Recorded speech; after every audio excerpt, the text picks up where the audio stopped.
This stuff is poisonous, and it could kill you. It needs to be taken seriously. The province announced changes to the Environment Act that will allow for quicker action when it comes to spills and practices that may jeopardize Manitoba's lakes and waterways. And for some who have a deep love for these bodies of water, they say the new regulations are badly needed. It's probably a good thing for the lake. Anything they can do to help improve the lake, it's going to take time, and it's more than just the sewage. And Stephen McLean is a former sailing instructor and seasonal camp spot holder on Lake Winnipeg. He has spent his fair share of time on the water.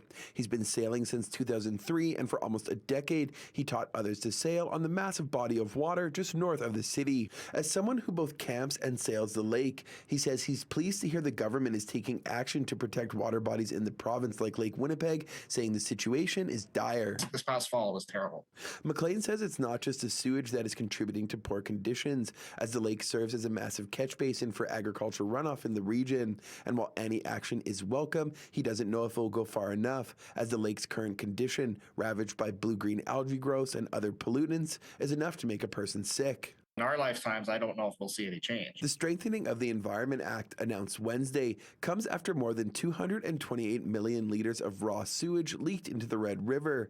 That's after wastewater infrastructure failed near the Fort Garry Bridge, causing alarm and outrage.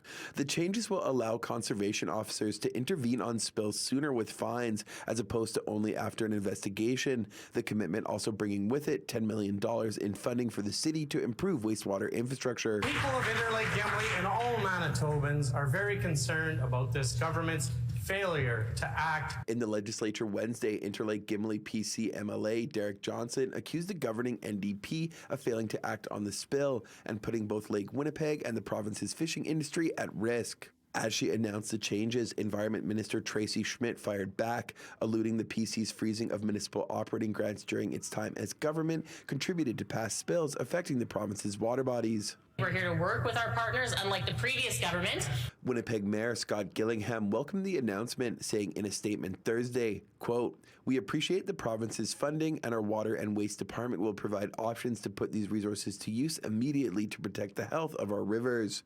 Our goal is to continue investing in our multi-billion-dollar plan to renew sewer infrastructure and enhance our capabilities to resolve emergency situations quickly." And from McLean, he says all levels of government, provincial, federal, and municipal, need to come together to protect the province's waterways, saying they should be examining surrounding land use practices and trying to restore wetlands, a natural filter, to keep pollutants out of the lake. It's more than just changing the water treatment in Winnipeg.